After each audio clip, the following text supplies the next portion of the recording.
Film कोयला 1987 release हुआ एक हिंदी एक्शन थ्रिलर मूवी है।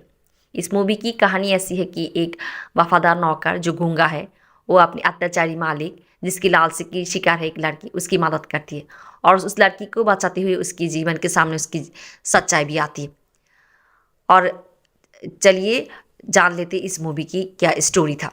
मूवी की कहानी में शुरुआत हम देखते हैं कि एक लड़के जिसका नाम है शंकर, और वो एक राजा साहब उसकी एक वफादार नौकर है। शंकर गूंगा है। राजा साहब एक कोयले की खान चलाती है और उसकी राजा साहब की भाई बिजवा जो उस कोयले की खान की जो मजदूर है उनकी बहू बेटी की उसकी नज़र होती है। और जब उस मजदूर लोग उसके खिलाफ जाती है वो उनको मारना शुरू करती है। यहाँ पर राजा साहब मजदूर के सामने ये दिखाती है कि वो अपनी भाई की साथ नहीं देती, बट असल में राजा साहब भी अत्याचारी और निष्ठुर है। वो भी उसकी भी लालसा के शिकार इस लड़की होती है।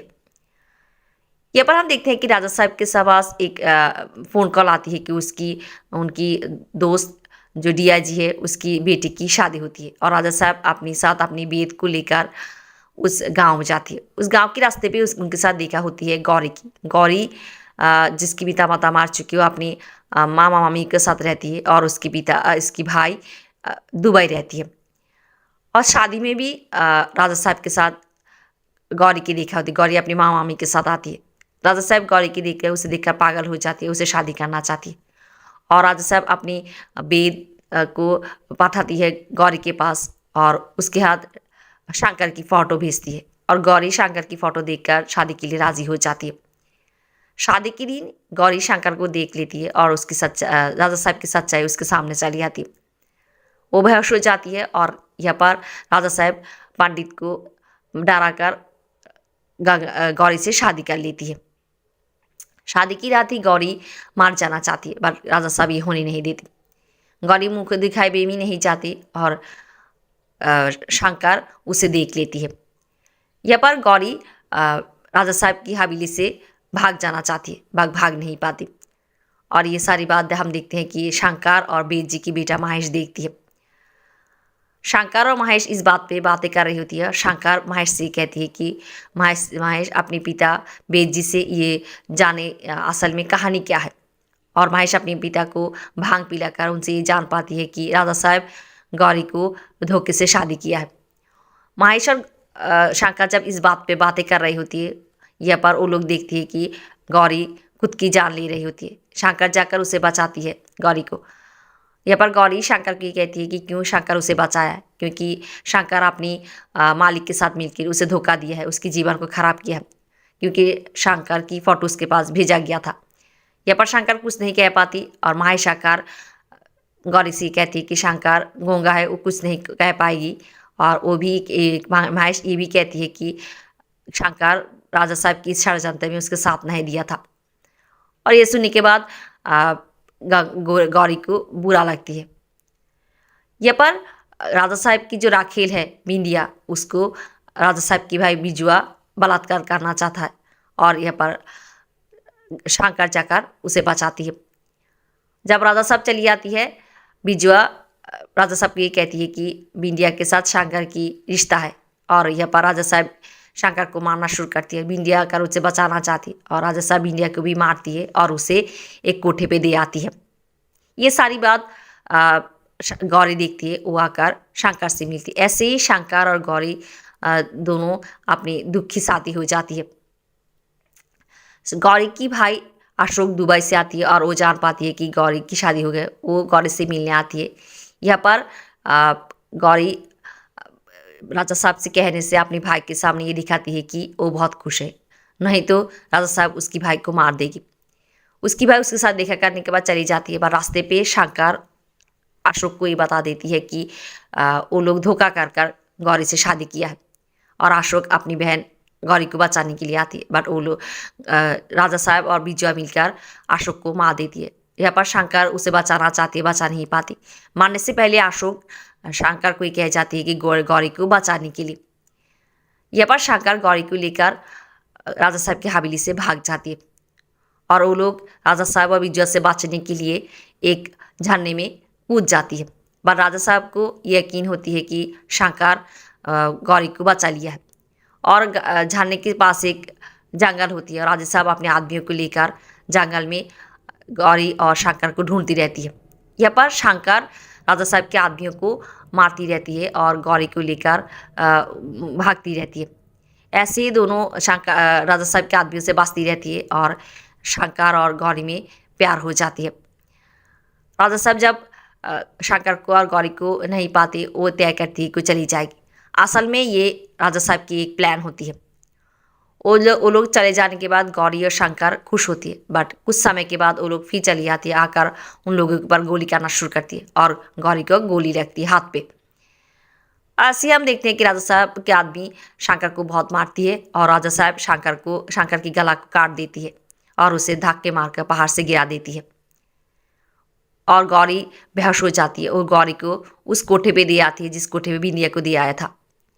यहाँ पर शंकर को पाती है एक बुजुर्ग आदमी जो एक वेद है और वो शंकर को घर ले आती है और उसकी इलाज कराती है। जब शंकर को होश आती है, ये बूढ़े आदमी शंकर को ये पूछती है कि शंकर जो जन्म से गूंगा नहीं, उसके साथ क्या हुआ था कि वो गूंगा हो गया था। शंकर यहाँ पर अपनी बचपन की यादों में चली जाती है और वो सोचती है कि उसके पिता हरिया जो राजा साहब की कोयले की खान में काम करती थी, उसे एक हीरा की टुकड़ा मिला था।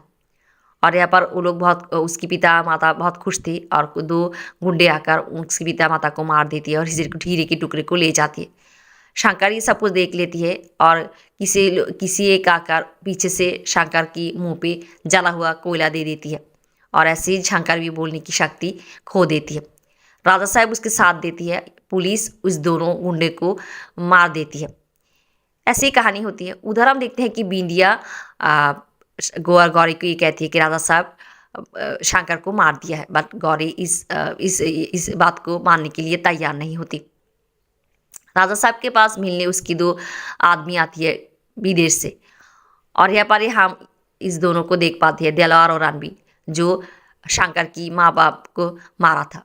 और यहाँ पर ये कहानी खुलासा होती है कि राजा साहब भी शंकर की पिता हरिया से उस हीरे के टुकड़े को लेने के लिए रणबीर और दिलवार को भेजा था, उन लोगों को मारने के लिए।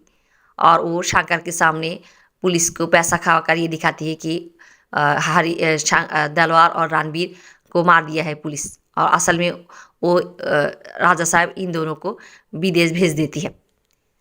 यहाँ पर कोठी की जो बाजी है चांद भाई आती है, आकर राजा साहब को ये कहती है कि चांदनी गौरी को रक्षा कर रही है।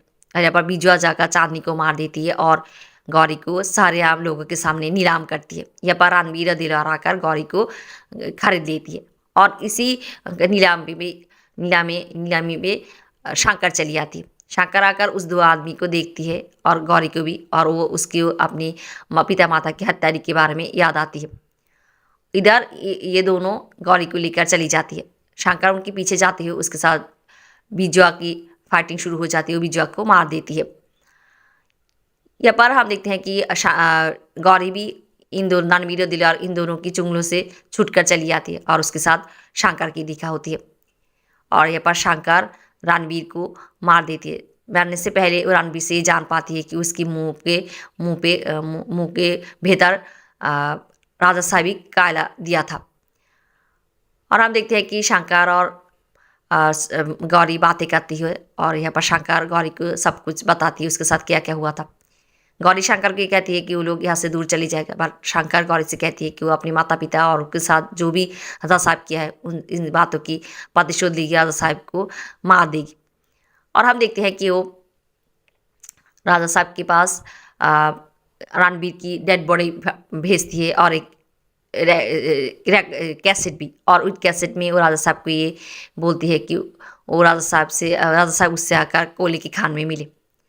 और यहाँ पर महेश और उसकी पिता वेद जी से भी आकर शंकर मिलती है, उन लोगों की मदद लेती है।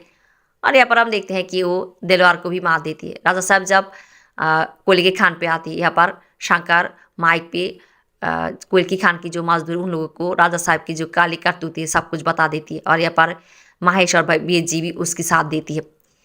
और गौरी भी अपनी मामा मामी को ले आती है। वो लोग भी ये कहती है कि कैसे राजा साहब धोखे से गौरी से उसकी शादी कराया था। और ऐसी ही कहानी होती है और हम देखते हैं कि यहाँ पर मजदूर लोग राजा साहब और उसके आदमी को पत्थर मारना शुरू करती है और राजा साहब के साथ उसकी दोस्त रिया जी भी होती है और रिया जी के उसके आदमी मजदूर लोगों के ऊपर बूमा में मारना शुरू करती है और यहाँ पर हंगामा शुरू हो जाती है और शंकर रिया जी को मारकर राजा साहब की पीछा लेती है। राजा साहब जो भागना चाहती है और एक समय वो राजा साहब को पकड़ लेती है और उसे जला देती है। ऐसे वो अपनी इंतकाम लेती है और गौरी आकर शंकर से मिलती है। ऐसे दोनों की मील होती है। ख़त्म होती है इस मूवी की स्टोरी।